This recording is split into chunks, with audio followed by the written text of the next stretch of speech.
Hello दोस्तों, तो स्वागत है आपका हमारे ऑनलाइन स्टडी चैनल पोआर स्टडी पॉइंट पर। तो दोस्तों, अगर आप एसएसजीडी कंपटीशन एग्ज़ाम की तैयारी कर रहे हो तो आपका इन प्रश्नों का हल करना बहुत ही ज़रूरी है।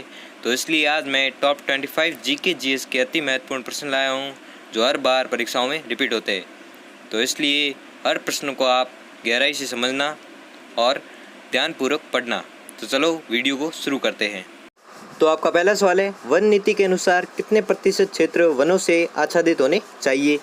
तो आपका सही जवाब होगा कितने प्रतिशत? 33%। ठीक है, तो ये वन नीति कब जारी की गई ये भी आपको पूछ सकता है। तो 2016 को जारी की गई थी। 2016 को जारी वन नीति के अनुसार कितने प्रतिशत क्षेत्रों वनों से आच्छादित होने चाहिए? तो आपको याद रखना है 33%। ठीक है, तो है कितने भारत में? 19% सिर्फ। ठीक है, तो ये वेरी मोस्ट इंपॉर्टेंट सवाल है क्योंकि ये बहुत बार रिपीट हो चुका है एसएसजीडी एग्ज़ाम में, तो इस बार भी आ सकता है। तो आपका 1 नंबर पक्का हो जाएगा। ठीक है, तो आप ज़रूर याद करें इस प्रश्न को। अगला देखते हैं कि विधान परिषद के सदस्य के लिए न्यूनतम आयु कितनी होनी चाहिए? तो आपको याद रखना है 30%। ठीक है, ये भी मोस्ट इम्पोर्टेंट है। अगला देखते हैं, डार्विन का पुस्तक on the origin of species कब प्रकाशित हुई थी? तो आपको याद रखना है कब प्रकाशित हुई थी? 1859 में। अगला देखते हैं कि दक्षिण पठार की सभी बड़ी नदियां निम्नलिखित में से एक को छोड़कर बंगाल की खाड़ी में विलीन होती है। तो आपका सही जवाब होगा नर्मदा। ठीक है, दक्षिण पठार की सभी बड़ी नदियां निम्नलिखित में से एक को छोड़कर बंगाल की खाड़ी में विलीन होती है। तो आपको याद रखना है नर्मदा को छोड़कर सभी विलीन होती है बंगाल की खाड़ी में। ठीक है, अगला देखते हैं, शारदा अधिनियम का संबंध किससे है? ये वेरी मोस्ट इंपॉर्टेंट क्वेश्चन है। ये भी रिपीट हो चुका है। ठीक है, हर प्रश्न रिपीट हो चुके हैं, लेकिन ये वेरी मोस्ट इंपॉर्टेंट सवाल है। तो आप याद रखें कि शारदा अधिनियम का संबंध किससे है? तो आपको याद रखना है बाल विवाह से। ठीक है, अगला देखते हैं, तरंग और कण दोनों ही की प्रकृति दर्शाने वाले कण हैं। तरंग और कण दोनों ही की प्रकृति दर्शाने वाले कण हैं। तो आपका सही जवाब होगा इलेक्ट्रॉन। ठीक है, सॉरी ये प्रश्न थोड़ा समझ में नहीं आया, वापस से देख लेते हैं कि तरंग और कण दोनों ही की प्रकृति दर्शाने वाले कण हैं। किसकी प्रकृति दर्शाने वाले कण हैं? तो आपको याद रखना है इलेक्ट्रॉन की। ये सही जवाब। ठीक है, अगला देखते हैं कि निम्नलिखित में से मैं जो भी आपको मैं क्वेश्चन बता रहा हूँ, ठीक है, आप हर क्वेश्चन को पढ़ें क्योंकि हर क्वेश्चन वेरी मोस्ट इम्पोर्टेंट है। और अगर आपने हर प्रश्न को आपने सही समझा और सही तरह से देखा तो आपका एसएसजीडी में सिलेक्शन 100% पक्का होगा। ठीक है, आपको मैं गारंटी से कह रहा हूँ, मैं 100 मॉडल पेपर आपको बताऊँगा, 100 मॉडल टेस्ट आपके लूँगा। अगर आपने 100 के 100 आपने क्लियर किए तो आपका एसएसजीडी में नंबर रोकने से कोई भी नहीं रोक सकता। ठीक है, तो आप हर मॉडल पेपर को ध्यान से देखें और ध्यान से समझें। मैं जितने भी कराता हूँ, दिन में एक बार वीडियो मेरा देख लीजिए आप। ठीक है, अगला है कि निम्नलिखित में से कौन सा जंतु द्विलिंगी होता है? निम्नलिखित में से कौन सा जंतु द्विलिंगी होता है? तो आपका सही जवाब होगा जोंक। ठीक है, ये भी मोस्ट इम्पोर्टेंट है क्योंकि ये भी एक बार पूछा गया था। ठीक है, अगला है एसजीएसटी का पूर्ण रूप है। एसजीएसटी का पूर्ण रूप है, तो पूर्ण रूप क्या होगा? तो आपको याद रखना है सी, इसका पूर्ण रूप होगा एसजीएसटी का, state goods and service tax. अगला देखते हैं कि संयुक्त राष्ट्र संघ के महासचिव की नियुक्ति किसके द्वारा की जाती है? तो आपका सही जवाब होगा डी, सुरक्षा परिषद की सिफारिशों पर महासभा। ठीक है, अगला देखते हैं कि वायुमंडलीय दाब में सहसा पतन किस बात का संकेत है? तो आपके ऑप्शन है ए साफ मौसम का, बी तूफान का, सी वर्षा का, या डी शीतल मौसम का। तो आपका सही जवाब होगा तूफान का। ठीक है, अगला देखते हैं कि वित्त आयोग का गठन कितनी अवधि के लिए होता है? वित्त आयोग का गठन कितनी अवधि के लिए होता है? तो आपका सही जवाब होगा 5 वर्ष के लिए।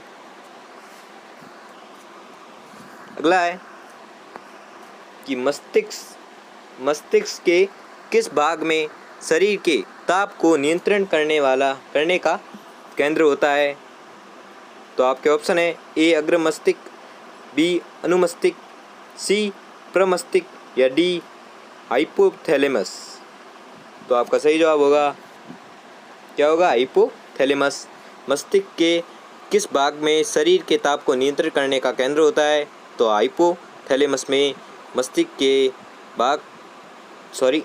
हाइपोथैलेमस में शरीर के ताप को नियंत्रण करने का केंद्र होता है। ठीक है, अगला देखते हैं कि पेट्रोल में टेट्राएथिल लेड निम्नलिखित कारण से मिलाया जाता है। पेट्रोल में टेट्राएथिल लेड निम्नलिखित कारण से मिलाया जाता है। किस कारण से मिलाया जाता है?